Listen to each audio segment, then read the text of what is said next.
Nadamage speed. Ibenta ko may liwan pag yung partida. Medyo kapon siguro buliran na masaka kay Jap lang dahil sakit na dyan. Kag pati yan ng kahig na tiir na siki. Nalagpit ko siguro. Natintihin na lang yan kung pag saka mo. Pero kung mampawan natin, okay. Pero kung hindi mampawan after 1 week daw, hindi kid okay. Mga busing. Sige panilagan ito lang na yan.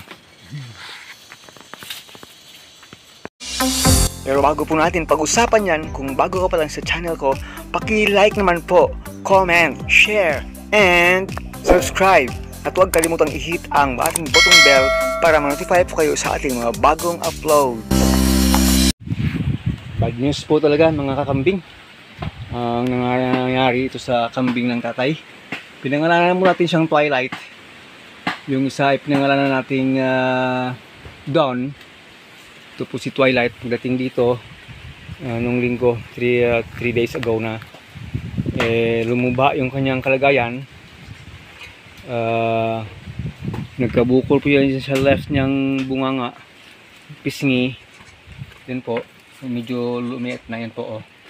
At nadisgrasya po yung kanyang ano dito, right, hindi makita kasi hindi dito sa kabilaan. Mamaya ipakita natin. So, dahil siguro sa tabel. Nung first day nang dinala po dito yan, medyo yung right hind legs lang niya itong nagka-diferensya. Tingin ko hindi niya na masyado maitukod sa lupa dahil masakit. Yun pala the next day nakita na namin na mayroon talagang wound yun sa kanyang gilid. Siguro naipit po talaga sa tricycle. Term sa amin dito, angkar-angkar na pinagkargahan sa kanila kasi marami sila sa loob. Baka natumba siya at saka nadaganan ng maraming kambing na rin.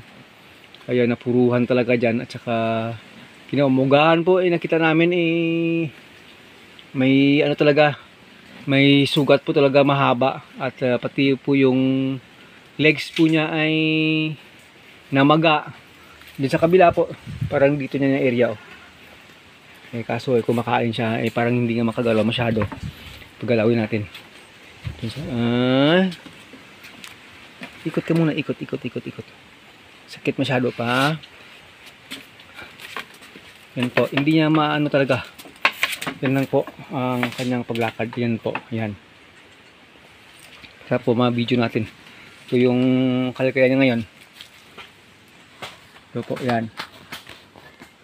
Yan po. So, kahapon ay naglagay na lang tayo ng wound spray dyan. Pero, napansin ko po na malaki pala, mahaba.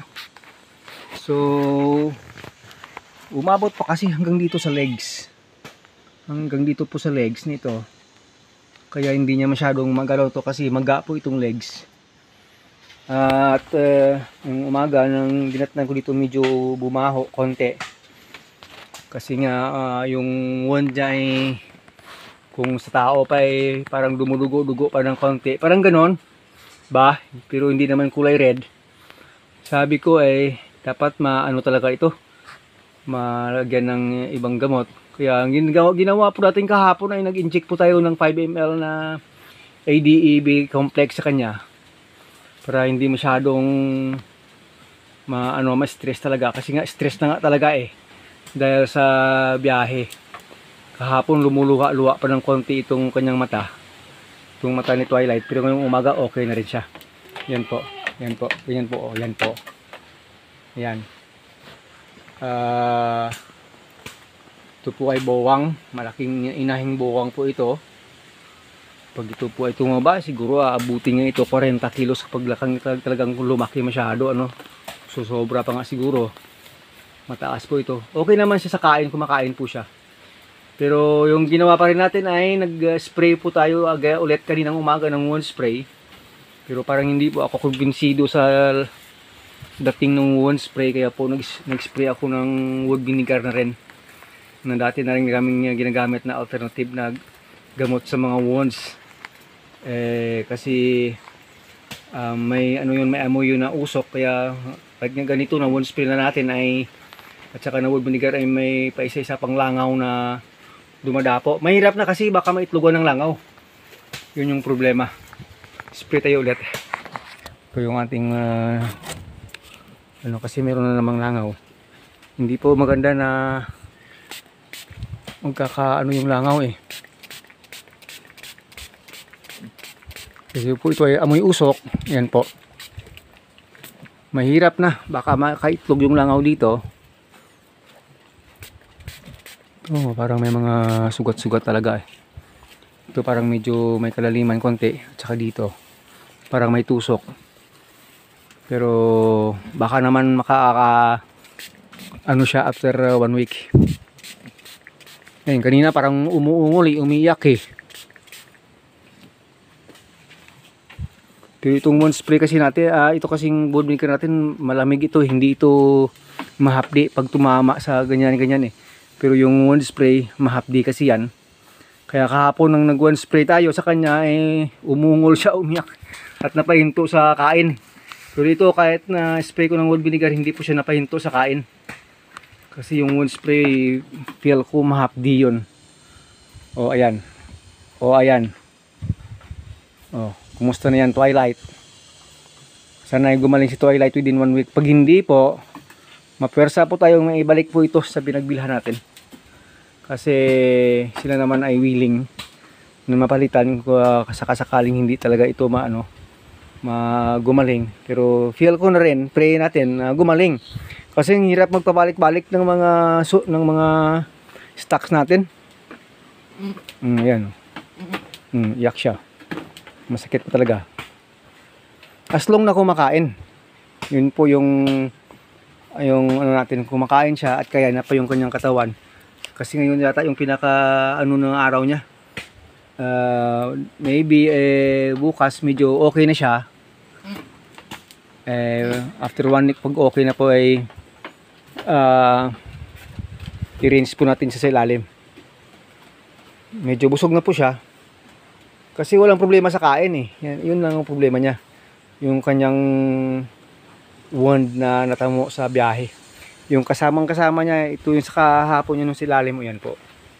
Pinangalanan po siyang Don. Yan po si Don. Mas payat pa nga yan eh. Pero yung si Twilight, mas maano siya sa kain, mas masiba siya. Yan medyo pigil sa kain yan eh. Hindi masyado sa kainan yan eh. Mas okay pa ito kasi yan, yung first day yan ako parang ayaw kumain. Dahil siguro sa sobrang stress sa biyahe. Pero yan nakakain na siya ng medyo marami, na lagyan na yung laman ng tiyan niya. At least ay magiging okay lang siya. Gradually ay may healing na yan pagdaan ng mga araw. Sana po ma-heal po siya. Kasi mahirap na rin po sa amin, mahirap na rin dun sa tawag dun sa may-ari ng pinagbilan namin. Namaga eh, hanggang dito namaga oh. Namaga siya compare po dito sa kaliwa. Yung kanan niya namaga, kaya ito masakit to. Yun po. Hindi ko lang alam na baka naiipit na rin yan. So it will take some time. Sana po ay hindi masyadong mahaba at ma-heal na po siya mga ka-agree itong si Twilight. Para pag gumaganda na yung kanyang condition na, ready for hit na po siya. Pwede na po siya sa ating back na nandun kay Sir Agrian Adventures kay Duro. Pero so ngayon, healing time pa, healing time. So yun po mga kakambing, pray lang tayo, hindi siya masyadong mapuruan. Dugtungan natin ito mamaya sa kalagayan ng ibang kambing natin dito, lalo ng mga bagong dating mga F3 bowers at saka bowang na in order. Medyo may kamahalan po pag ganito kasing may mga lahay na mga kambing kasi. Ito hindi masyadong mataba kasi nga bagong walay sa anak. At yun talaga, pag bagong walay sa anak syempre, yung nutrients na imbis na pumunta sa katawan niya, pumupunta sa gatas, dinidede ng mga anak, yan po. Pero hindi naman siya ganung payat na payat. At least po shiny yung kanyang hair. Isang sign na hindi po siya sakitin talaga. Na-disgrasya lang talaga sa travel, sa howling sa kanila papunta po dito sa ating farm. Sige po, tutungan po natin itong ibang video mamaya. At update na rin sa kanyang kasama na si Don dyan sa ilalim. So yan po, nagkumpay tayo ng konting ipil-ipil sa kanya kasi natigil siya sa kakakain eh. Parang naninibago pa rin itong si Don, pero pag sa ipil-ipil ay malakas naman po siya. Hindi tayo natin dito sa lilim, hindi siya masyadong mainitan kasi 10:30 in the morning na. Medyo masakit na yung tama ng araw, pero at least po ay ilang araw walang walang sunshine eh. Kaya mas maganda na rin na mainitay kasi sila, kasi puro basa. 3 araw na nakalipas, 4 na araw puro basa yung paligid eh. Pagdating po sa ipil-ipil, wala po siyang problema mga kakambing. Yung ano ko lang at least magkalaman yung tiyan niya kasi nga siya yung pinakamasilan sa ngayon. Kulang talaga sa kain yan. Napier lang talaga yung nakain niya kahapon na medyo marami-rami. So ito nga, ginagawa natin yung ating best na masundan yung pangangailangan nito. Kung ano ba talaga yung need dito para lumakas ito sa kakakain. Baka kulang po ito sa salt licking eh, o molasses, we will see. Yung isa kong hybrid, meme ng meme parating, hinahanap yung anak, di na lang nandito sa likod. Sige mga kakambing.